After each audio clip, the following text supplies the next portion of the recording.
Welcome to Exit Stage Left, friends. I am your host, Niti and we are broadcasting live from the Food Church here in North Carolina. We are people at peace, and we have declared peace to all nations around the world. This is not a marketing or a promotional channel. We are shining a light on knowledge that is being hidden from you. And we are sharing the truth about your birthright and your inheritance. If you have any questions, please put them in all caps and, only enter them once per show. Today, I am joined by Tammy Healy, host of the American States Assemblies podcast and the co-leader of the Outreach Think Tank. Welcome, everyone, and welcome, Tammy. Thank you so much for joining me today. Hey, Niti, and hi, everybody. It's always a joy to come on and be with you on Tuesday afternoons. My days, like yours and a lot of other assembly members, are so busy. But this is kind of like a fun time that we get to come together and share some topics that we think could be of use for our assemblymen and women, especially when we're coming out of this days, like this coma that we've been living in for so long, and everybody's awakening. They're coming online, in their own timing, and healing from their traumas and grieving the past, of this false matrix, but then, emerging into this new earth that we're building. And that's really what I'm excited about. And I get to come on here every Tuesday with you, and hopefully Deborah Ann will join us again. But we get to come on here and talk about these topics, and it's so much fun. So thank you for having me.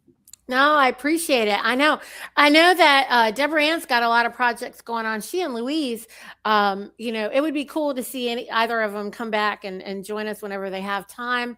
And but they are doing some great work and really helping to push the needle forward with what they're working on. And I really, I loved the topics and the way that we were going over how to manage these relationships that we started talking about last week. And I hope that you guys had a happy love day on Saturday. Tammy, I hope you and your family had a good one. We did. Yes. It was great. I love showering my family with gifts. And so it's always, like giving a gift for their sweet tooth and just writing some corny message in a card or on a notepad or something, like a little note. Yeah. And giving it to them just to let them know, if just make them feel special, Yeah. And so we had a great time. It was good. What about you? We did something similar, except this time my husband is spoiling his parents. He's up in Jersey, so he was with them. I actually went to a classical Indian, like a raga resurgence here on North Carolina with my mom. My mother is actually an Indian classical musician who used to sing on All India Radio, actually. And so many years ago, many moons ago, she says, that's wonderful. Yeah, so that was actually wonderful to be able to go with her and check that out. It was actually cool for me. I actually went to India and studied Indian classical music when I was a teenager. And so it was really just so nostalgic for me. And so I really appreciated that. And it's one thing that me and my mom share, that she doesn't have very many people to talk about that with. And so it was so cool. Like, it was kind of reigniting something nice between us. And, we got to have a nice little dinner. So that was real cool. My kids were working, and they said that they were really busy and happy that so many people were out celebrating because they got to spoil them. So that was pretty much what was going on here. I got a question. What is the difference? I guess, what does it make, what makes Indian classical music? Like, is there different instruments that are considered Indian versus, just regular classical music? Oh, yeah. I mean, there's Indian instruments, for example, are the sitar. Not familiar. Is that like a wind instrument or a drum? Actually, I mean, I don't know. Have you ever heard of like Ravi Shankar? Okay, well, he's one of the most renowned Indian musicians, um, like on the scale of Elvis Presley. Okay, so Oh, wow. Ravi Shankar is a sitarist, and a sitar is a very ancient. I'd say it was called an ancient guitar. It was like Oh, it's okay. So it's it's a string instrument. it's a big string instrument. It's giant. Like look up Ravi Shankar sometime and just check it out. You'll see. Yep. And then there's other classical Indian instruments, which include like the percussion instruments are like tablas and the tanpura is another string instrument, a harmonium, which is reminiscent of an accordion, except that it sets like a keyboard down on the floor. Mm-hmm, mm-hmm. And so it's more upright, not like sideways, but it is a dual wind instrument. But the other thing that makes well, classical Indian music is actually based on the frequencies of our. I mean, it's the ancient frequencies that are the healing Solfeggio? frequencies. Sorry. Like the solfeggio frequencies? I don't really know what you mean, so I would have to study what you're talking about. Okay. Yeah, we need to have another conversation. But you Yeah. know that the healing frequencies are things I think we both have studied in different ways. Because we even know about like the sound med beds and things like that, right? So Right. so in that way, this Indian classical music is what you would want to meditate with, or that people would meditate with. And the study of it is to be bringing those sounds out in a specific pattern based on the ancient law. Mm-hmm. It's Yeah, really interesting how it's all tied into the law. And but it's just everybody acts like just classical music is classical music, but I believe that classical music across the board, I don't care what genre it is or where right. it originates, I'm quite sure it all was healing. Right. And I feel like that's why music is so important for our babies and all of us, and the sounds. And when they tried to actually manipulate that frequency and change the key and change it from like a 400 megahertz to whatever they did, whatever Yeah, whatever 432. They changed it from 432 to 440.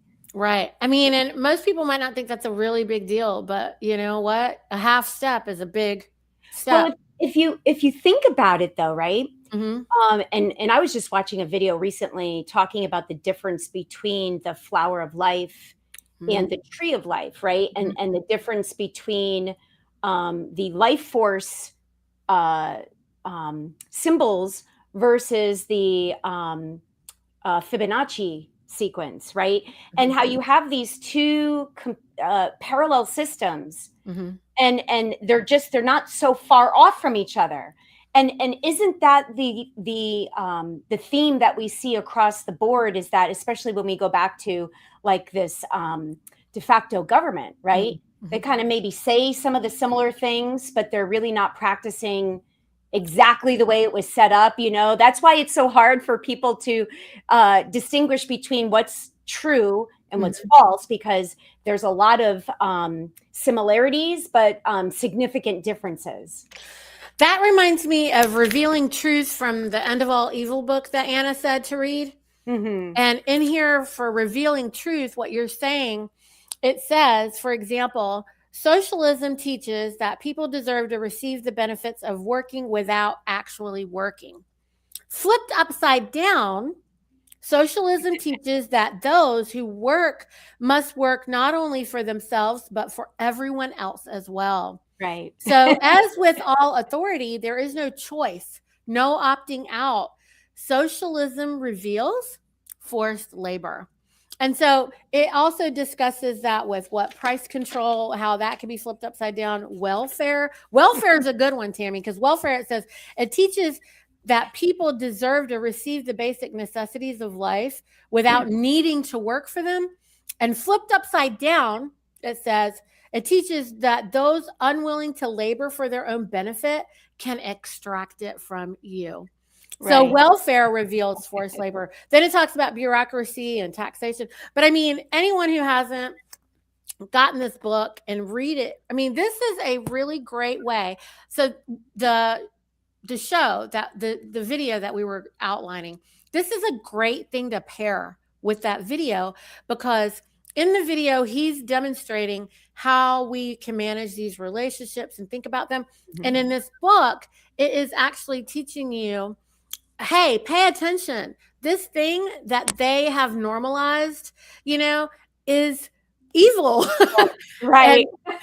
we should know that, but we don't know it. And so, this is not us judging you. This, I've been accused. Right, exactly. I like you to make that distinction. Exactly. Yeah, Because we don't know what we don't know. But right, when somebody can point it out to you and you could read it and then comprehend it, right, that now you're responsible for what you do with that information. But yeah, we're all right, coming to the truth at different times, and we're getting different pieces of the puzzle from different areas. right. So And yeah, no ignoring judgment. that, hey, ignoring the truth and facts is called ignorance.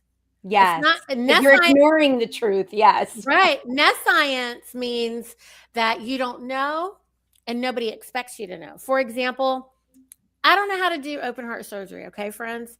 So if you're having a problem, you don't probably want me to try to do that, okay? Now, can I watch a YouTube channel and learn it? Probably, maybe, I don't know. Do you want me to test it on you? Probably not. You probably don't. But I mean, listen, we can learn anything and we can know anything that we want to know. And so it's Exactly. the reason why we do this show, because we want you to exit the theater. We want you to exit stage left. They're putting a performance on and they want to get you caught up in all the hype and the nonsense and the lies. And we're like, no, brother, come on. There's the door. Right, Let's right. exit. I So, like to call it the Wizard of Oz. People are living in the Wizard of Oz, and we have a little dog Toto that's pulled the curtain back, and we can see the wizard for who he really is. mhm. So we're living back in the world of truth, and in a reality, instead of this fake world, make Right. believe world with Hey, make and believe monsters and make believe you know laws that are a part of a legal system. There's just so much, and uh, we and could fake laugh at it food. now, It's right? got fake food and everything in it. And so, like Fake money, fake food. fake food. Yeah, I mean, they've made us believe that, I'll gladly pay you Tuesday for a hamburger today, with your paper fake IOU. And I Right. mean, the way that they put it in our face, I mean, gosh, if I you're know. not offended yet, I mean, come on, get offended, everybody. Like, Well, and the one thing that I still go back on, because this was when I think the light switch went on for me. I'm like, wait a minute. So if I'm the priority creditor, that means that I've been applying for credit that was already mine and then paying a fee to use it. my own credit? I know. Wait a minute. So the Department of Treasury has a bank account in my name with millions of dollars in it, and they're using it and they're letting me have the privilege of Yeah, sometimes borrowing it if I'm good.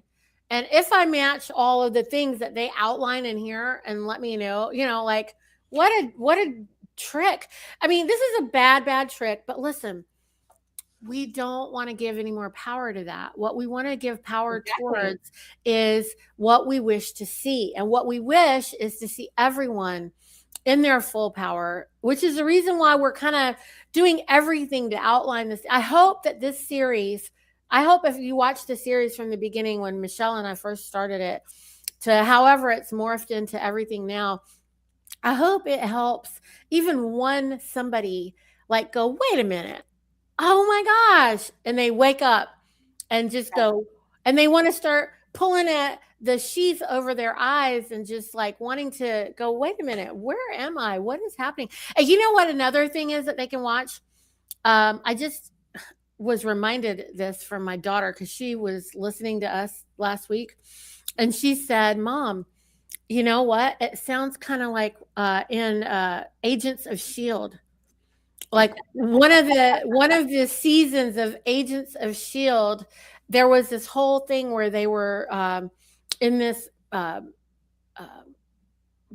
they were there was one of the characters was turning everyone into like cyborgs, or what do you call them, androids, making androids. So like there would be a Tammy, real Tammy, and then there would be a Tammy android. Okay.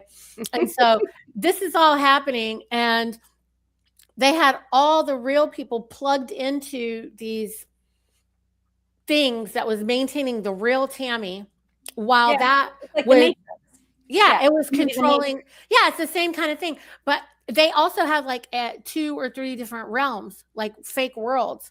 And Yeah, so she was saying in that world, when the one world started to fall apart, she goes, it's kind of like the illusion is breaking free and it's starting to get to where it's glitching. And you can right. see that, all of their lies are just, being revealed. And so I thought it was an interesting way for them to help people step out and see the truth, maybe. Yeah, I mean, I think a lot of this is being revealed in a lot of the different movies, Hmm. and like we know, they like to tell us what they're doing through TV programs and different things like that. And I think it's because they want people to believe that this is just some made up stuff, right? Oh, It's no, all fiction. it's part of the commerce maxims of law that Right. Anna writes about in her book, Yep. because the truth is expressed in the form of an affidavit. So they're giving you notice in the movie, and Yeah. then it's your job to either object, but if you don't rebut it, if you don't object, you accept it, you comply. Yeah. So then You acquiesce. Yeah. you acquiesce. Yeah. Yeah. Yeah. Anyway, okay. Do we want to figure out where we were? Yeah. I think we left off at like around minute 51. Okay, here. Let me get us to minute 51. I tried to leave it there, but of course, YouTube is so awesome and reset everything. So, all right, let's try this. I will give you a pet unicorn. That's what you're telling him. And it makes that much sense to him. He says, "You're crazy. Are you on drugs? Or what is happening?" So he just starts to emotionally disconnect from you even further, because now it feels impossible. And that actually drives him further into his cave, which is where most women feel that frustration. They become anxious, they become panicking, they try to chase, they pursue, they try to convince, they try to please. Rightfully There's so the on dynamic. some level. You want to Yes. pause So it can there a for a man second? fall in love without going through all those 4 levels? There we go. So, just to kind of catch people up, they're really discussing the relationship between a man and a woman. And I think that this is important for us to review in a bit because, we have both men and women in our assemblies, and the style of communication is very different, and here what he's describing is a woman's, uh, you know, um, way of communicating with a man is shutting him down. And I know this was something that my husband and I dealt with personally.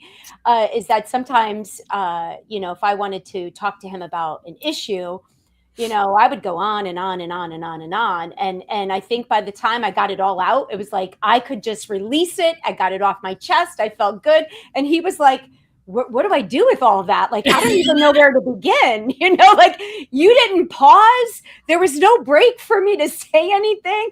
And, Right. and it really taught me a really good lesson about, when you are explaining something that you're having an issue, you have to pause, especially when you're talking with another man, or not another man, but when a woman is talking to a man, is you have to give room, a break for the other party to respond. I mean, reasons not.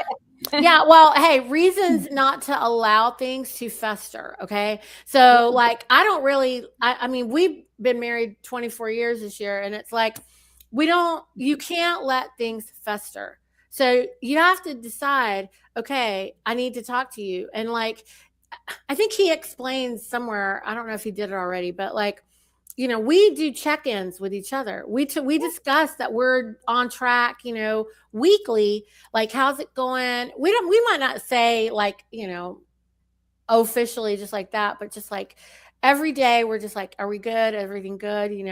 Did anything happen I need to know about today? Right. Or, whatever. And that way you take care of little bitty things. And we've learned also, like, when he does something and I'm like, nah, I'm just going to try to say it as soon as I can on the minute. And then I'm not angry about it. It's not been built up. It's not pent up or anything. It's just like, hey, wow, is that what you're going to do? Because I don't know. Like, that's not really cool. And vice versa. We both point things out to each other. We have a way that we've established between us. And I'm sure you guys have something that you do that's something similar. Yeah, and I think what I've learned, and I think that this is what the guy, Adam, is explaining, is that sometimes it's not always in your best interest to bring it up right away, because like for instance, I'll use this as an example. My husband might be tired, he might be hangry, something or he might not be feeling well, right? And so that wouldn't be a good moment to discuss a topic, because you want the other party, whoever you're talking to kind of be present. You want them to be present. You don't want them to be feeling bad where they may not hear everything, or they're not going to show up in their best way for you. And so you want to make sure that you're presenting what it is that you want. You don't want to wait like a week, but you also read the room, guys. Like, yeah, he just walked in the door. There's nothing to say right now. Like, just relax, Yeah. But I think that when people don't talk regularly, then that's when those kind of things happen. Versus where, we really don't try to let it go that far. And, a lot of times we try to talk sometimes while we're on the road. Like, I'm coming home and he's coming home, where we're like, when we get home, we're not doing this, Right. We're like, too tired for this. So let's do it now. Yeah. That's a perfect time. Yeah. My husband and I do that too. Yeah. Sorry about that. And I think, getting back to our assemblies, right? Like, it's not odd for you to check in with your assembly and be like, all right, guys, let's just kind of do an overhaul view. Like, how do you think we're doing here?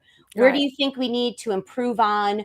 Where do you think, like, just talk to each other and see, how everybody thinks it's going. And we discussed this on the International Outreach Think Tank. We talked about sending surveys out. Wouldn't it be beautiful if you could put an anonymous survey out there to all your people, so that they didn't feel, well, and again, I'm not like this, but there are still some people coming out of, getting into their full confidence on who they are, and still showing up with love, respect, and compassion for their fellow man and woman. But not all of us are there yet. And so having an anonymous survey where you can ask specific questions and be like, how do you think the recording secretaries are doing? Or how do you think the coordinators are doing? Do you think they're bringing back information? Do they communicate effectively? Do you think they need to communicate better? Would you like to get more emails? Would you rather hear from them on the meetings? Like, all these different questions that you could be asking, so that the feedback that you get is not to ridicule or criticize, but it's to make us all better at what we're trying to do here. That's a fantastic idea. I mean, I think that anyone who can get past a lot of the whatever growing pains to get in a position to be big enough to even be like, we need a survey. That's amazing. And sounds, but yeah, it's true. We have to have some kind of check, like a temperature check. How's it going? Cool. Should we go back to the thing? Yeah. All right. Like, the real question is what is it that makes two people fall in love?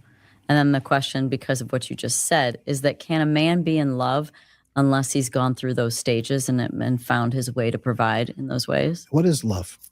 When you ask me, can a man fall in love? What does love look like? This goes back to one of my favorite movies, Contact, with Jodie Foster.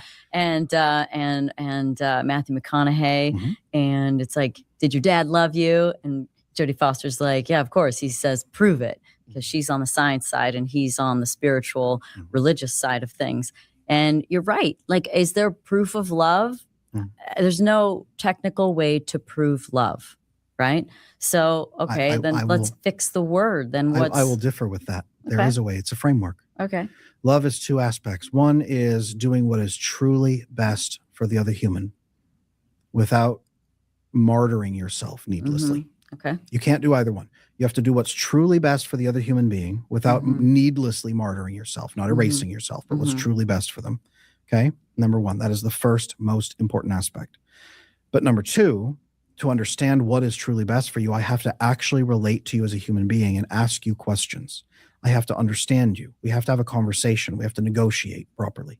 I have a whole negotiation framework that I teach to be able to do this properly at level 4. If I don't ask you, Danica, what do you need from me? How can I love you? If you don't know, let's explore that together, because I care about you. I care about you. I have great affection for you. I have great desire for you. And I have great desire for your joy and safety and fulfillment. I am going to act on that. And we call the action love. By acting on that, I am going to care for you, but I don't understand how to do it. Can you help me from your side? And I will help you from my side to feel loved. In return, can you help me from your side, and I'll help you from my side to help me feel loved? Can we take care of each other in that way? And that is what we call actual love. That is proof. Are they doing what is truly best? Yeah. I was going to say that, like, this is so good. It's 1, 2, 3. 1, do no harm. 2, you must care. 3, honesty. You must be honest. Yeah. And you know, and this is the frequency that we need to operate on, which is the love frequency, right? 528 hertz, you know, Global Family Bank, you know, this is the frequency that we all have to aspire to achieve. And I love how he so eloquently put it, that I am asking you, can you imagine somebody saying, how can I love you? Right? If we had people showing up in our assemblies, you know, how can I love on you today? You know, hey, Niti, how can I love you today and support you in what you're doing? How can I do that for you? You know, like, if we showed up with that mentality, and I have 2 things that I want to say. One, a shout out to Luis, because on our assembly, we've been struggling to get some help with our website, somebody to manage it and help us. You know, these are things that I know I could do, but I'm wearing so many other hats that it's just not something I can do. And we have people on our assembly that aren't equipped with those skill sets. And so she's offered her services, and, you know, just very generously has offered, you know, we asked her, we'd love to compensate you. And she's actually offered to do it on a very reasonable amount. I mean, like, really reasonable, that it's a no-brainer. So I just wanted to give her a shout out, because in addition to all the work that she's been doing for the Peacekeeping Task Force and helping to get this American Government Resurgence Project up off the ground, and with all the steps, I mean, laying it all out, she's also offering help to our assembly. I don't know how many other assemblies, but she's just really a blessing. And I think that people on assemblies, right, like, we have to get used to accepting help, because we have been brainwashed to believe that help has strings attached. And with some people there are, but like Anna has told us, we have to start learning how to trust one another. And we have to be able to, you know, accept help when it is given to us, especially if we need it. And we also have to offer help to those in our assembly. Like, how different of a dynamic and an atmosphere and environment would our assemblies be if everybody showed up being of service to one another? And how true is it, you know, we've spoken about this a lot, is that we get a lot of people that want to correct their status, but we get, you know, a short percentage of people that actually want to help and do the work. And so we're talking about a mentality of being selfless, right? Like, not martyring yourself so that you know, become a victim, or you're, draining yourself so much, but that you are giving of yourself and being of service to others. And that's really what we're called to do. And so yeah, I love that message, and that resonated so much with me. What about for you, Niti? I agree. I feel like a lot of folks, unfortunately, have been the de facto has really done a number and really abused people. And there's very few, there. I would say the majority of the population has not had an opportunity to be able to really care for themselves and love themselves the way they need to be able to do that. And there is a very few of us who are on, I think, like this leading, bleeding edge that would be capable of being able to push that forward. And I think that people are just so desperately in need of it. Well, and for me, growing up, we spoke about this probably privately, but there was a lot of things that I didn't get from my mom and dad that I needed. And I don't have any resentment towards them. It was just they didn't have the tools and the skill sets to give me what I needed. And so I had to find it in other, ways. And I was very fortunate to have, either other friends' parents there or teachers there. And I sought after, other role models or, people that were willing to, help me along the way and in the ways that I needed. But there's one time in my life because, I put myself through college. I started my own business. I did a lot of things on my own without the help that, some people get from their parents or, other family members. I had to do a lot of things on my own. And I felt alone a lot, like I felt like I always had the weight of the world trying to figure things out for myself. And I can remember in college, I took this group dynamic class. It was probably one of my most favorite classes. And the class was based that, the professor was like, look, this is a group dynamic class and you're going to be graded on your performance, but I'm not going to grade you. Your peers are going to grade you. So if I give Niti an A when really she didn't participate and she really deserved a C, Niti's going to get the A and Tammy's going to get the C because you weren't honest. Right. So it required you to be honest. But and he also said one of the other requirements was you couldn't miss more than 3 classes. If you missed more than 3 classes, you would fail. You'd get an automatic failure unless the class came together and figured something out. Well, I was very busy. I actually had my own business while I was in college, and I was competing in fitness competitions. So I was very busy. I did hold the Miss New Jersey Fitness for 1998. So I'm dating myself a little bit there. But I was so busy that, Veterans Day came and I just assumed, oh, that's a day off. And I had already had 2 days that I missed, right? So I go back to class the next day and the professor was like, Tammy, you missed 3 days of school. And I'm like, what do you mean? They're like, we had school on Veterans Day. I'm like, no, that was a day off. That was like, everybody gets the day off. And they're like, no, we had school. You had to be here. So wow. I was like, it was like this whole weight of the world, like, shit, now I'm going to fail this class. And now I'm going to have to retake it over. And I was just like really getting down on myself. So he said, all right, well, the class has to decide what they're going to do. They're like, you go out in the hall and we're going to, deliberate here. And so they all discussed it and they pulled me back in and I was like ready to be like, oh God, like what's going to happen? And the professor was like, well, look, the whole class said that, you've been such a great participant in the class. They didn't think it was fair for you to fail the class because you accidentally mistaken, Veterans Day for a day off. So they've all agreed to come in on a Saturday morning and redo the class together with you.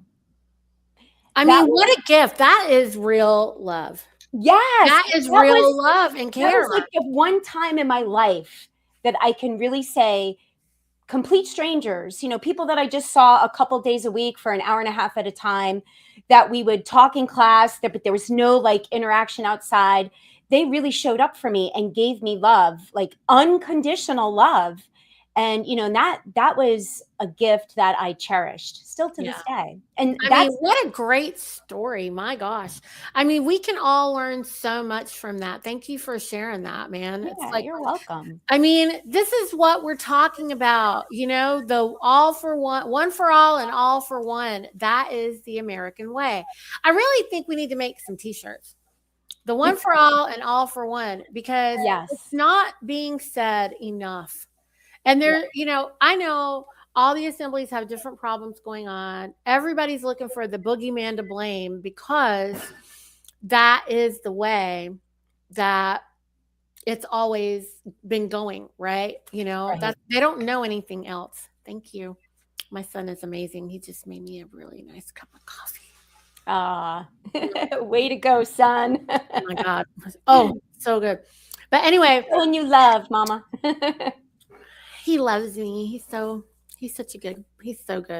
But this is what I'm talking about. Like all for all and all for one. What can we do? What can we do to get that going? I mean, I guess we need t-shirts. We need ball caps. We need mugs. This is what I think it would be a great, by the way, your postcard, you shared a postcard. Mm-hmm. And I'll tell you what, I don't get to come to your outreach meetings because it's at the same time of me wrapping up work. And I literally can't make it. And I'm so upset all the time that I can never be there. Yeah. But I love to watch the replays and stuff. And I don't always get to see all of that either, but I got to check out the postcard and the stuff that you shared last week. Mm-hmm. And I was like, I love it so much, but right this red hot second, one for all and all for one. That should be one of the postcards. Yeah, that would be beautiful. That should be one of the postcards. Anyway, that's my 2 cents to contribute. Maybe you'll carry it. Maybe you'll carry it. That's a good idea. Yeah, I'm like, please, I would love to see, because you know what I learned in marketing is you got to do 3 things, right? 1, 2, 3. And when you do an all call, then you do it that way. So what if the third one was all for one and one for all, or one for all and all for one, like come together, like, can you imagine somebody getting your postcards and then they get the one for all and all for one at the, on the third boom, and considering the way that you guys have it set up to send, like, that sounds really good. I really, that's where my mind went. Anyway, I'm sorry to take it off topic here a little bit. No, it's okay. Shall we go back? Yeah, let's see what else he's got to say. Okay. Best for both of you. And are they actually relating to you as a human being, or are they guessing and throwing feelings at you so that they feel good about themselves? So love isn't necessarily just a thing. It doesn't just click in. In fact, what it feels like is it's more about these sort of like experience and building blocks of situations and conversations and experiences that actually sort of build love. Yes. Is that true? Love is a state of being which is justified by the actions that you take. If I truly love you, I am in a state of being of loving you. Okay. It's not a feeling I have. Affection, care, desire, those spring from love. Those are feelings. Love is a state of being. I love you. And then I am doing these things that demonstrate that love. I am doing what is truly best for you, but not acting upon you tyrannically. Mm-hmm. I am inviting you into a relationship so that you can receive that love from me, because that is what's best for you. Yeah. That's love. So what are the signs if someone's not in love? If someone's in a situation and they really question whether or not someone really loves them, then what would those signs be? What obvious signs would there be? So there's going to be a couple pieces missing. There's a whole equation that me and my team go through of attraction plus commitment divided by cortisol and stress, right? Wow. Cortisol and stress is always sounds there. Like math. It is. And it's a good kind of math. Math is the language of existence. And I don't even love math myself. My wife does. But it's a balanced equation where you have to have attraction. Mm-hmm. And what most people confuse falling in love for is I am attracted to you. Mm-hmm. But attraction, it's like an endless sugar hit. right? That's not enough to keep you alive. There's not a lot of nutrition in pixie sticks and sugar and candy bars. You can be attracted, but you have to build a deeper element of, this is our immersion together. This is properly caring for each other. I am Can you pause attracted it to you there? must turn into. So, and we're using his words describing, right, like a love relationship between a man and a woman. And we're trying to show similarities within our assemblies. And so what struck me here was that, it's not enough to just show up to the meeting, right? Right. It's I mean, not you enough. have to, actions speak louder than words, guys. Yeah. And so you could be attracted to the meetings and come and show up every single meeting. Right. But it's not enough. Like, how do you show your love for your fellow assembly men and women is by through the actions, right? Doing something, doing your part, doing whatever it is that you are called to do and contribute. It's really about contributing, and it's no different than what he's explaining in a relationship between a man and a woman, and being in love and having these feelings, right? Like, people come into our assembly and they're like, "Oh, I'm here, I'm free, I did it," and now it's like, okay, but now you got to continue to do it. Well, You I mean, have to continue to show up. You have to continue to do the work. You have to bring something to the table, and it's not just an agreement. Oh yeah, I like that idea. No. What's your idea? What all of us have the ability to be creative and to think of things. If we actually sat there long enough to give it thought, how are we going to do this? Like, okay, we have this idea. We want to send a notice to the de facto and tell them we want them to stop spraying our skies. Okay, what are the steps to do that? I propose, okay, there was a woman, I don't know, maybe you remember, Niti, but they did a documentary. I think it's called oh gosh, it's spray oh, it's not chemtrails, but something to that effect. And there was a woman from California, and her name is escaping me. She has brown hair, but she has an app on her phone where she can actually track the planes, and it'll tell her who the pilot is, what airport they're coming out of. And if you do your due diligence and figure those things out, who's the pilot, what airport are they coming from, who is their paymaster, who's paying them, and you find all these things out. Well, now you can do the notice. You notice them 1, 2, 3, right? Right. And if they don't stop spraying, well, now you could go after them personally and commercially, right, and lean them, right? Like, there's all these steps that you could take, but you have to think logically. You can't just show up and be like yelling at somebody and saying, you have to stop, you can't do this. You have to follow through with a process that has enforcement. And so, is that the name of it? It's not geoengineering, but oh gosh, I can find it. It'll come to us. Yeah. Yeah. What you're talking about, Tammy, is the male triangle. Okay. And it is called the blade. All right. So action is the base, but your thoughts and your emotions make up either side. So there's the thoughts. You have a thought, you have an emotion behind it, which is what he's talking about, like the attraction, then the hormones, okay? And then he's saying, then there's the time investment, okay? And the blade is the action. This is all, ancient law. So you have to do the action part.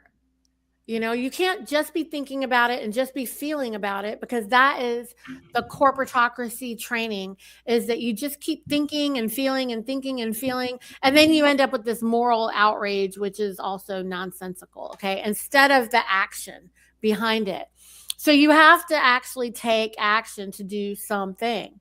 So, you have to invest in the things, which also the other word for that is to care. You have to care. You have to do something behind it. You can't just think about it, just feel about it. You have to care. and then you have to care enough to want to do something about it. Right. And you have to do that on a consistent basis. So we got all these folks that have so much to say. Anna did a great spanking last night where she just was going on it, everybody. And she's saying, you guys keep wanting to have all this transparency from the people in the Federation because you want us to tell you how we're doing this, where we're doing that, where's our evidence, blah, blah, blah, blah, blah, blah, blah. And in the meantime, what are you doing? Are you doing your part? Because I'm doing my part, Anna says. She's doing her part. Okay. Are you? Well, and at the end of the day, I want to add this because this is, I think, important for people to know and understand. Right. Is that let's just forget about the Federation. Okay. They're doing their part, and you want to see their receipts, right? You want to see the proof of what they're doing. You want the transparency. Well, how about instead of wanting to see the transparency and the proof and the evidence and all this other stuff, how about you just get your assembly up and fully functioning? Because whether Anna has the receipts or not, it's not going to make a bit of a difference on what your assemblies are doing, because at the end of the day, you have to get a lawful government up and standing. Right. That's really the truth of the matter, is you've got to get it up and functioning, fully functioning. Right. Well, she's the macro, excuse me, of our micro. And, right now it's top down from the Federation because they're the summoning authority, and they have to oversee that it's being, done properly, since none of us were alive to watch it ever happen before. And so in a minute, it's going to reverse. And when it does, when it reverses, like, that's not going to happen until we know what we're doing, And so she's like, look, I don't have many more years. Hello. She's just we have to get her act together here. Yeah, she's like, hello, do you know how old I am? Like, come on, everybody, let's get it together. And I think that's why it's so important that we're showing up with love, compassion, and respect for each other, right? Because we're living in times where, when people are now waking up to the truth, and they're like, wait, what? I've been converted to a corporation? Like, there's a Dun & Bradstreet number for the government that is supposed to be my government? Wait a minute, it's a government service provider? Wait a minute here. So that's even advanced. Asking for transparency with voting, it doesn't matter in that system because their candidates are already pre-chosen. No, I mean, you're voting for a Cheesecake Factory. Yes, but the point is that people are waking up and pointing to the evidence of what we're saying to be true, and trying to feed them breadcrumbs a little bit at a time. We're living in this transition period where it is chaotic. It is crazy because people are upset. When they're coming out of their fog and the veil is being lifted and they're finally seeing things for what they truly are, they're upset, they're angry. And there's a whole life behind that, you guys. Oh, yes. Like a whole life. And so they're like, wait a minute, you're telling me that everything I just did is fake and phony and pretend? But it's not. I lived it, and no, that's not, it can't, look, reconciling all of this, come on. It takes time. And so during that moment, during the frame of time in which you have to mourn all of that and process it, it is hard. You're going to be in a state of fight or flight, threat. And obviously, because you can't trust anything for that time, there is a paranoia, and I mean, again, this is not judgment. This is the way that you have to come out of this, which puts you in a moment of derangement, because it's trauma. It's a traumatic thing. And then you are able to heal out of that.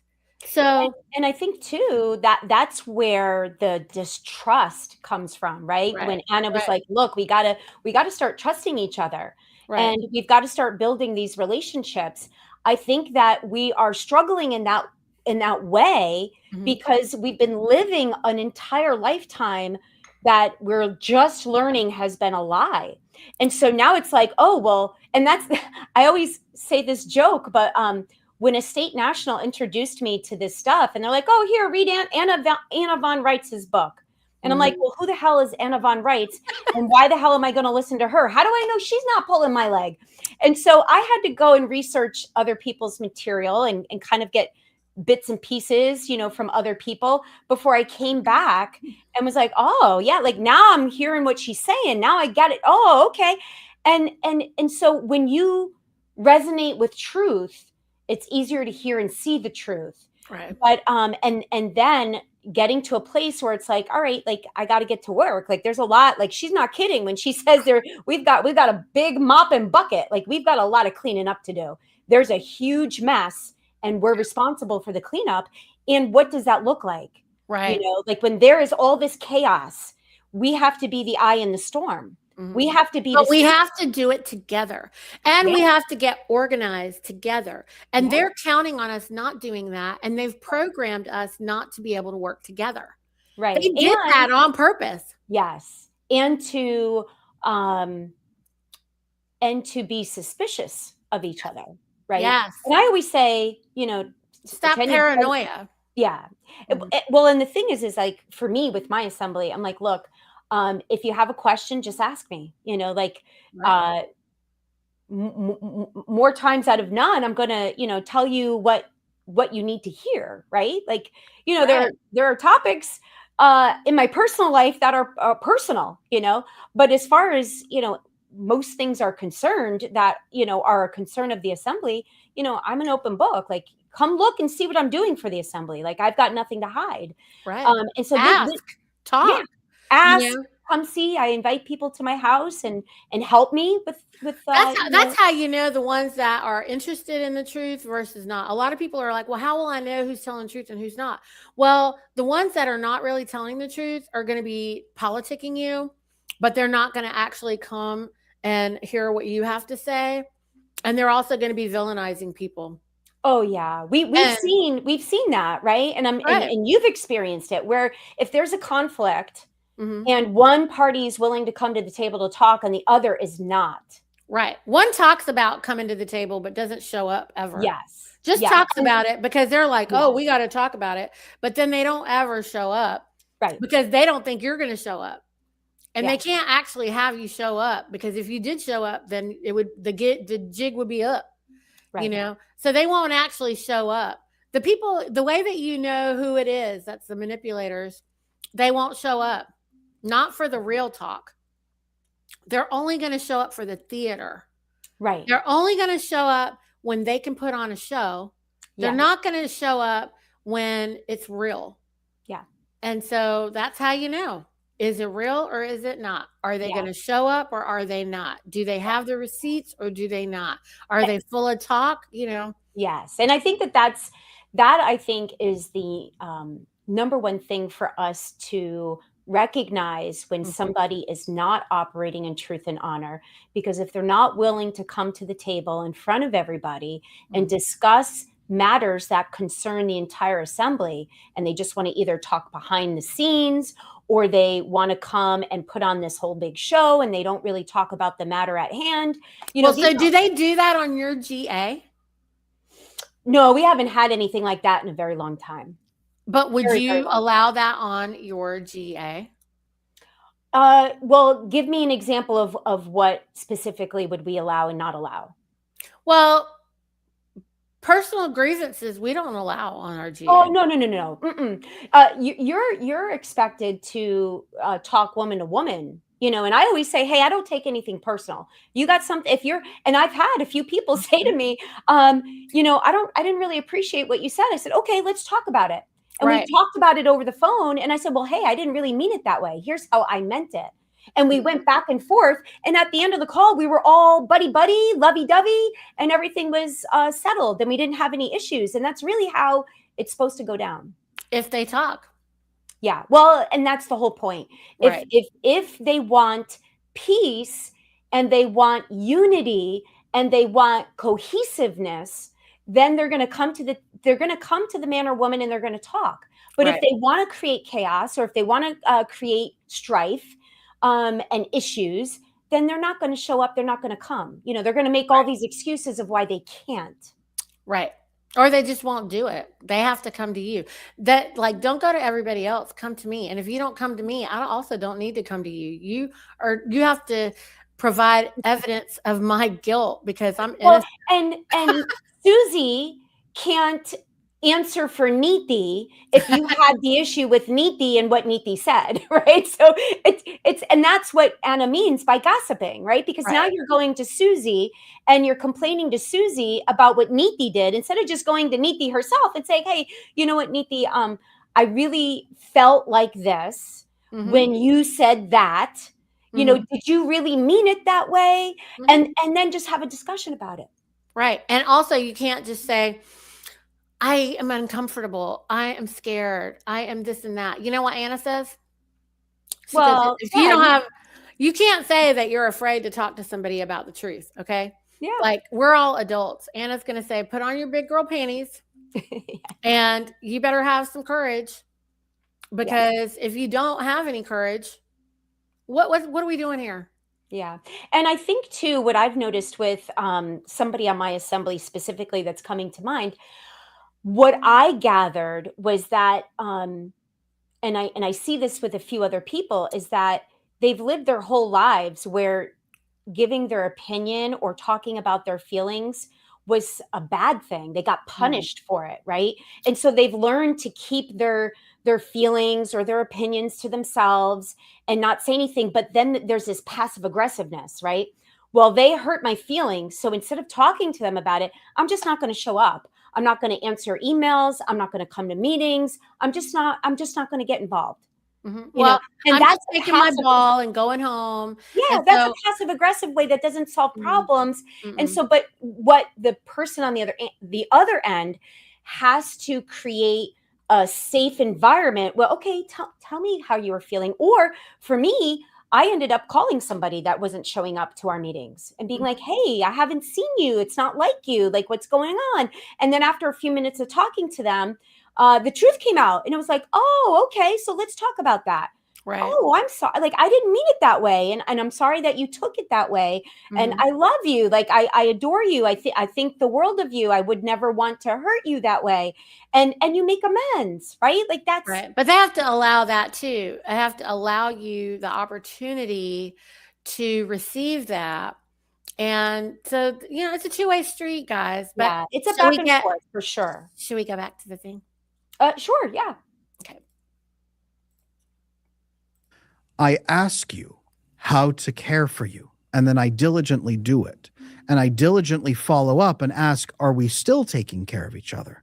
One of the biggest tasks I have to give most of my coaching clients, and I used to be a marriage and family therapist for years. Now I coach with couples. One of the biggest tasks I have to give them that makes them most uncomfortable is you must sit down and you must have a business conversation, a minimum of once a week and once a month and once a quarter and once a year on your anniversary, by the way. That's what anniversaries are for. You must sit down and have discussions. Re-up the contract. Correct. About the relationship and how it's going. Because if you ran a business where you never had weekly huddles about what you're going to be achieving, you never had monthly huddles about the themes and what you're achieving, you never had quarterly targets and meetings about that, and you never had yearly end over end, are we hitting our goals and how do we take care of each other? Is your business going to survive? Right. It's dead. You must have structured meetings where you talk about your relationship. And most people are convinced, if I ever talk about my relationship, you're going to go, this relationship sucks. And I just now realized it. We should end it immediately. I am divorcing you today. Thank you for having this meeting with me. That's going to be the first meeting they have. I have to fight most of my couples to have these meetings where you sit down and you talk about, how are you feeling in our relationship? My wife and I do this all the time. I go, babe, time for a meeting. She goes, oh, good. She loves them. Women love these meetings usually after you implement them. See, right? I say, babe, 1 to 10. Like men are more resistant. They're like, oh God. They often are if it feels like there's no point and it's going to be hopeless and it's going to hurt and they're avoidantly attached and they think it's just an exercise in stupidity. When they start to understand the business perspective, men start to love the meetings too because it gets their needs met. Sure, right. It's almost like, say, like the boundaries, for example, or like, they're really for you in the relationship. But if you both know what they are, then they're just ways for me to know how to love you best. Yes. And know ways that I should be careful, right? Because I know they're really, really important to you. Yes. Ways that I can love you best. Isn't that cool? Like, what are the ways in which I can love you best? Yeah. And when we're looking at, they're looking at a relationship, a marriage as a business. And if we're looking at our assembly as a business, which it is. Which it is. Yeah.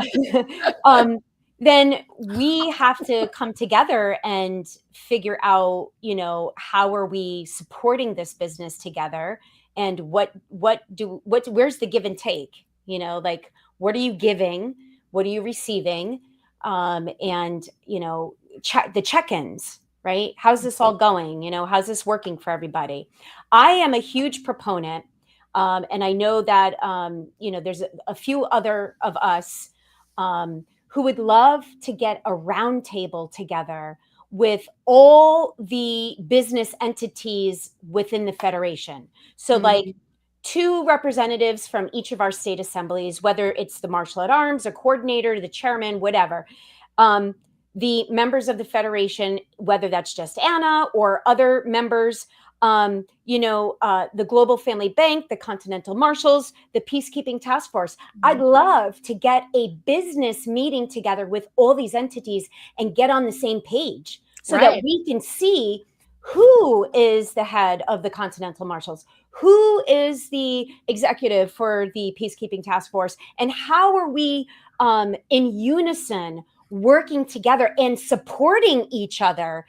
And I think that a lot of these differences that people are having, like I can remember, I'm not going to name names, but there was a specific woman that was really harshly coming down on the Peacekeeping Task Force and really trying to discredit them. And I'm like, what are you doing? And why are you doing that? These men and women that are serving are doing such an excellent job. I mean, all the work that they're doing, and I won't even go on just because, you could go to pktfnews.org and look up their work and get connected that way. But, I do believe that there's somewhat of a disconnect with the global family, the Continental Marshals. I know on some of our coordinator training calls, Lisa Schaefer is talking for the Continental Marshals. I would love to hear from the Continental Marshal Service themselves and get some of our questions answered directly from them. Right. And I think when we all get together on the same page, as a complete federation, right? Because the federation comprises of all the states of the union and their respective charters, that I think when we can all come together and have a roundtable, it's going to alleviate and eliminate a lot of these bickerings and confusions. Gossip. Gossip. Rumors. Yes. Lies. Yeah. I mean, there needs to be, what you're describing sounds like, potential Continental Congress type style meetings. I don't know. Well, and until we get there, right? Like, we're not there yet.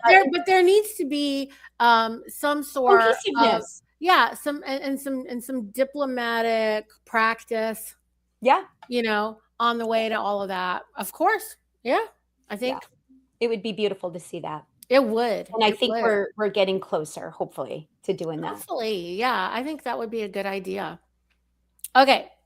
Let's see what else they got going on. Right. They're helpful tools. What problem is this meeting actually fixing? Yeah. Wow. It prevents divorce. Sounds like a good thing. Let's do it. Right. So I sit down with my wife. I say, all right, babe, it's time for a weekly meeting for us. It's Sunday afternoons. And I go, cool. Scale of 1 to 10. Because if I say, how you feeling? Fine. What does that mean? Scale of 1 to 10. How are you feeling inside our relationship this week? How are you feeling in our relationship this week? Not how are you feeling about it. Right. Not rate me as a husband. Let's not let this apply to outfits, though, because I'm thinking about like when you get ready and they're like, can you pause there for how do I look? And you're like, you look fine. It's like, yeah. So, and this, relating it again to our assemblies, right? This is a specific question. And it's like, okay, how do you guys think that we are showing up and being the actual lawful American government for the people on our state? Yeah. Do you think that we're doing a good job here? Where do you think, what do you think we could do specifically to help us where we are showing up? I know for us on New Jersey, we already started our county tours. In March, we'll be doing our second county tour, and we're touring the state. So as we go into each of our counties, we're learning from our experience. How could we have better relayed that message? How could we have better showed up? What does this really look like? Like we're all trying to figure it out. But there's specific questions that need to be asked instead of, okay, how do you guys think we did? And then when we say that, oh, I think we did great. Like, and same thing, like when you ask your husband, how was your day? Oh, it was great. Or, oh, it was terrible. But it's like, when I ask my kids this question, I always say to them, what was the, and sometimes I mix it up, but I'll say, what was the highlight of your day? Yeah. And what was the lowest part of your day? What did you dislike the most? Right. What was the hardest thing that you had to deal with? What right. did you make any mistakes today that you want to make better that we could talk about? What did you learn from that? Yeah. I mean, I remember I asked my daughter that one day and she was just like, that's mean, and I told her, I go, I'm not trying to be mean. I'm just asking a question. I said, you know what? Sometimes if I tell you what I think about that from my day, it might teach you something. And when I hear what you had to deal with, it might teach me something. And so we can help each other, be that much better. And so she was just like, oh, like it's not, mom's not like judging me. She's not grading me. Like, I'm not giving you an F or something. I'm just asking, because. And think about, like, if you could take that example that you just used, that you shared with your daughter, and you could change it into our meetings on our assembly, like, I mean, just divulging and being like, gosh, I had a really hard day today.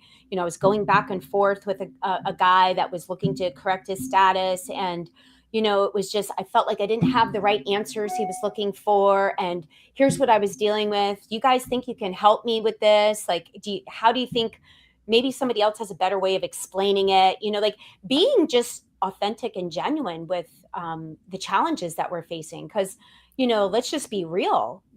This is not easy.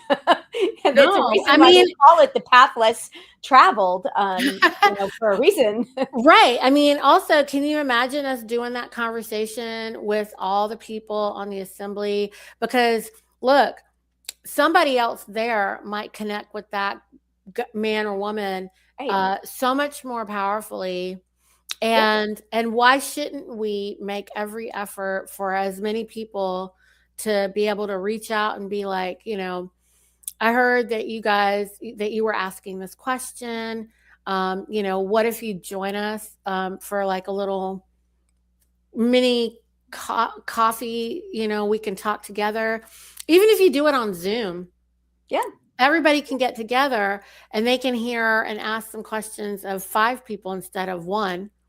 Right. And here's something a little bit different. And so that way, what one guy says, they might not really get with, but maybe, oh, that lady, Yeah, it resonated with me. What she said resonated. I get it now. I understand it. Yeah. So, right. And I think that's one of the reasons why it's also so great for us to share each other's material. So many people are out there now doing podcasts, and some people's message or the way that they're presenting the information and how it's different from somebody else's, it resonates with people in different ways. And so, I love it. I love the melting pot of styles that people deliver their messages.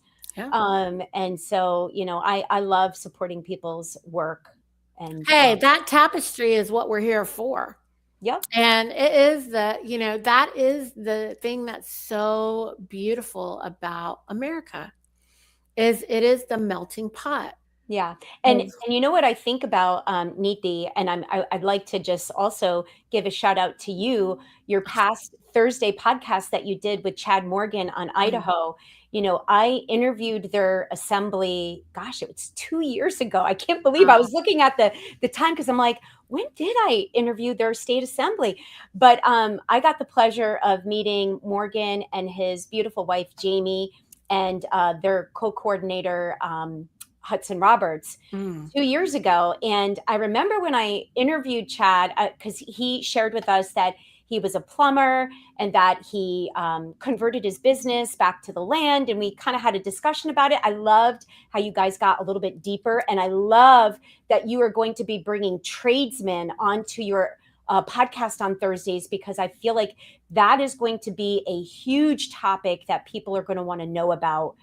So kudos to you. I'm looking forward to watching the playbacks to those. But getting back to Chad, Chad and his beautiful wife, Jamie, they did have a baby on the land. So if anybody wants to know the process of that, you know, you could reach out to them. They've been very generous with sharing, you know, their email addresses. But I would love to see Chad, if he hasn't done so already, do like a little education piece, like a step-by-step. I know he said he was sharing you know, the documents with you, but I would love to get into a more in-depth process of what he did. I love the fact that, and this is, you have to have courage to do this process. I love the fact that when they tried to lean his bank account, or they did lean his bank account, he went down there face to face with his justice and confronted them and was like, nope, you got to release that lien, you know, and they did it. They did it because, you know, these people know that they know what the law is, and they've been getting away with crimes just because nobody's been rebutting it. Right. But, if you object, they have to, like, you know, unless and until you object. Hey, that was the same thing that happened with me and my business. You know, they came and tried to regulate me and say I couldn't sell raw milk and I couldn't sell meat and whatever. And I'm like, yeah, I can. Also, no, thank you. I don't need your service. Thank you so much. Have a great day. And they were just like, oh, you don't want our service? Yeah, get a load of that, right? You don't need us? What's the matter? Oh, you're grown up now? Gosh, when did that happen? Jeez. Oh, they said you are a self-proclaimed governing body. And I mean, I remember that I was just like, they're saying that to you as if that means something negative. I mean, I really, you know, that time I didn't know about Anna's work or anything. And I was offended by what they said, because I was like, oh, you're trying to tell me, like, you know, it made us feel like, oh, we think we're better. We're too good. We're some kind of narcissist. Right. Or you're not following the laws, right? Right. That's what they want. That's what they want you to think, right? That's how they want you to feel. Yep. But you have to turn it upside down, the way it's taught in the End of All Evil book, because they're doing it the evil way. You got to turn it upside down and go, oh, that's me doing the right thing. It's like, well, and I've got a similar story, and it's kind of funny now that I think about it. But going back to the COVID days, you know, when they were forcing people to wear masks, I mean, I would not wear it, because to me that was like I was actually submitting to Satan. You know? I was like never going to cover my mouth. Oh no, my soul is telling me, hell no, that's not happening. No. You know, like hell would have to freeze over for that to happen. And even then, I don't think I'd be able to. I'm not doing it. Yeah. Right. Our board of education here, this was when my kids were in school and I was still trying to fight for their rights. They started these shenanigans where they were like, oh, so you have to wear a mask to come to the board of education meetings. And so, and you have to keep your social distancing, right? So my husband and I said to him, I said, look, I'm telling you right now, not wearing the mask. I'm going to this meeting and we're not wearing a mask. So we show up. We're the only ones not wearing a mask. There was another couple that was behind us and they're like, oh, look, they're not wearing a mask. So then they took their mask off and, but we showed up and we were harassed by the town attorney, right? So they had a local cop and I said, no, I can't wear one for health reasons. And they're like, oh, well, what's your health reasons? I'm like, I don't need to disclose that. That's private information. And I said, you can go tell your attorney that I'm staying and that's my right. And so they came back and they said, oh, well, the attorney said you can stay for today, and I was ready to argue back with them. And Danny just kicked me and was like, all right, this was a win for tonight.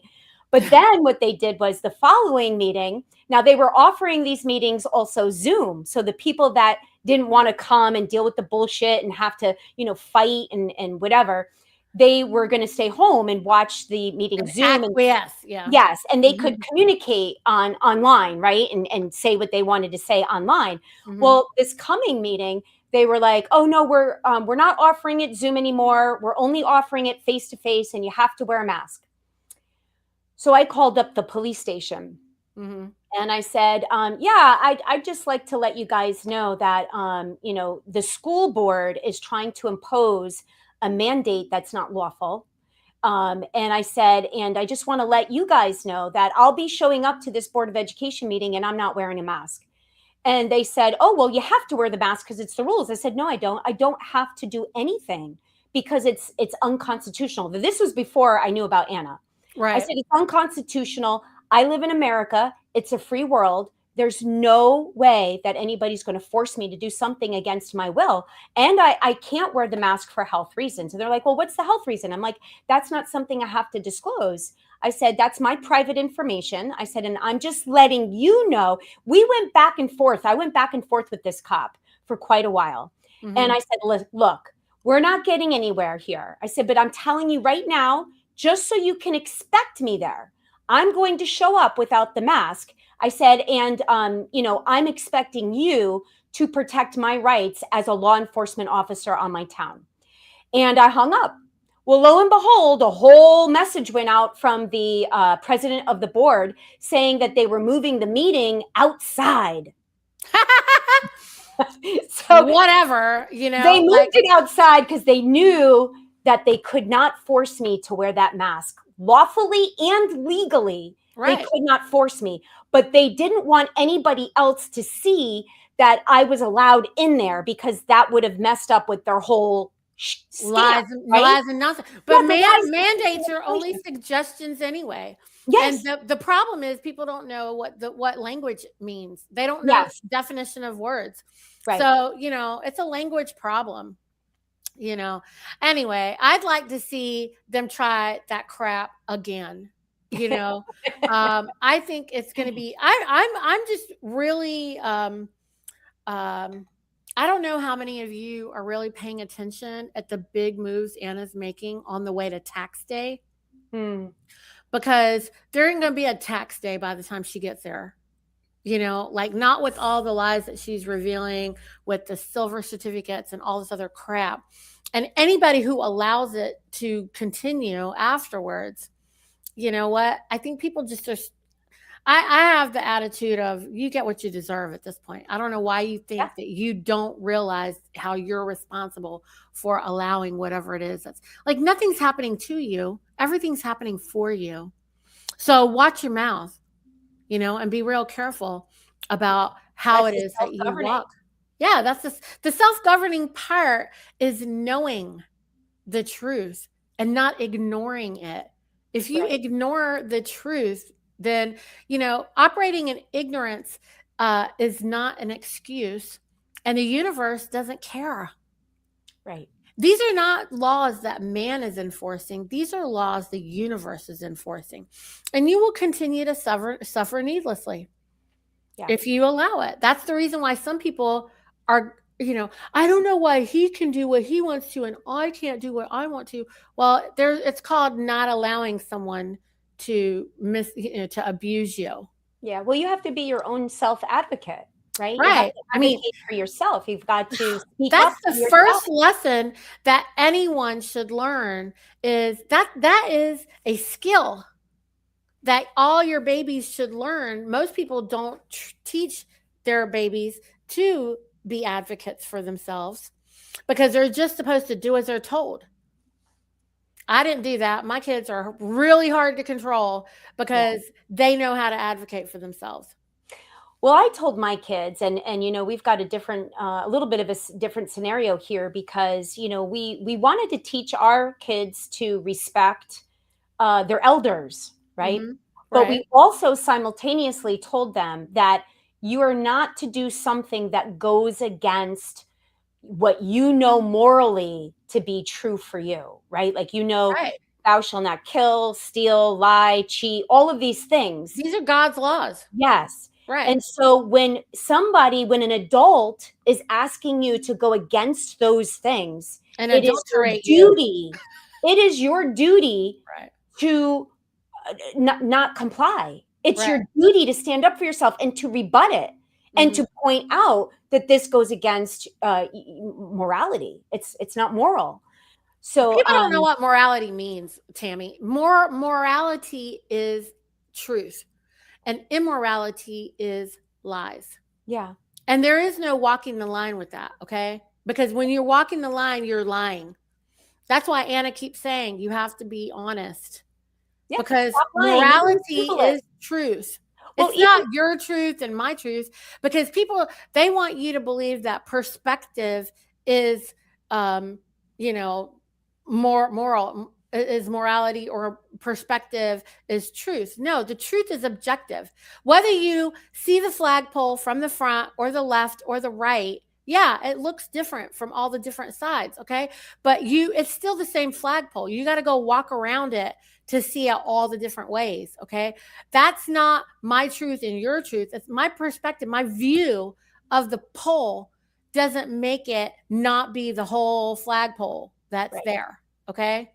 So there isn't my truth and your truth. There is the truth. Yes. So, and I think sometimes it's hard for people to, like, well, they've been taught this, Tammy. Listen, we've they've been living been in a world taught, of lies. So it's right. and They were people, taught that nothing is black and white. This is also bullshit. Everything's black and white. well, Okay.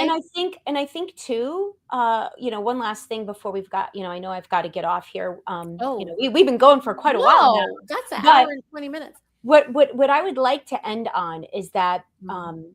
even people who, believe that they have a high standard for morals, right? Hmm. They're still lying in their everyday life. And I'm Because talking it's about the truth. most simplest of things, because we've been living in a world that revolves around the idolatry of a Federal Reserve note.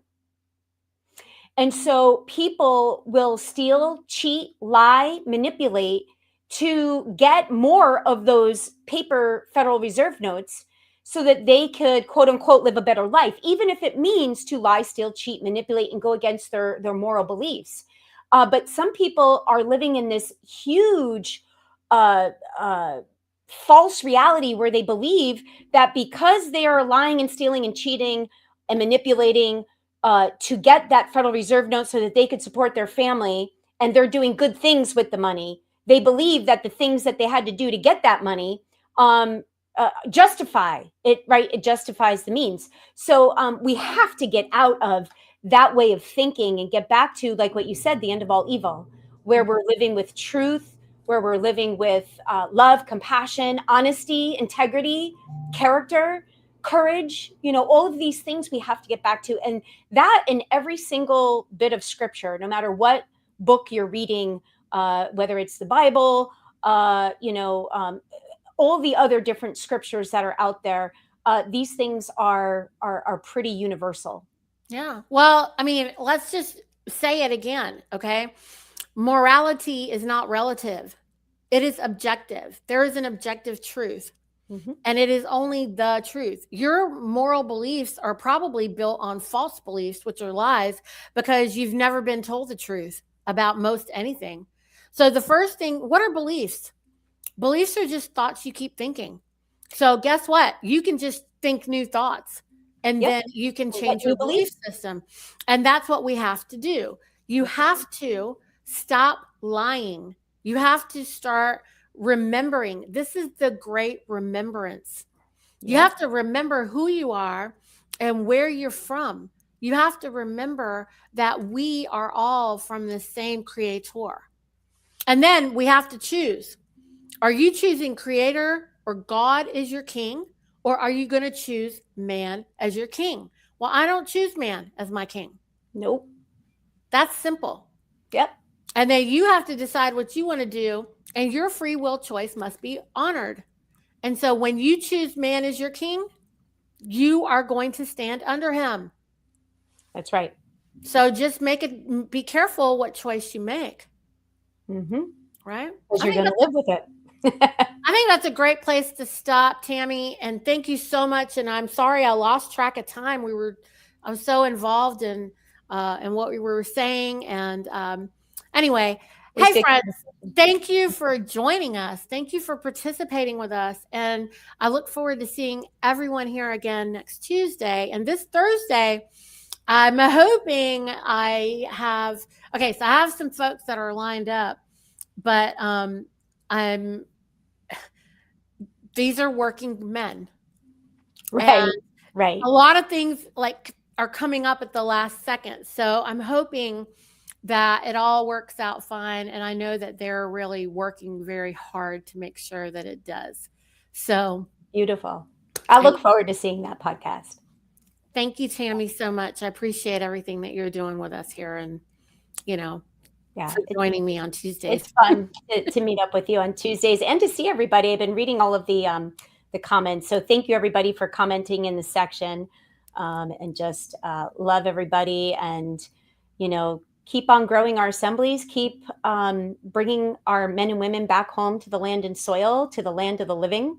Yep. And, and keep doing the good work. That's the calling. That's what we're called to do here. So, yeah. And I'm just big love out to Anna and her team and all that they're doing, and everybody else that's, doing the good work in their assemblies. Yeah. So, thank you, everybody. See you guys next week.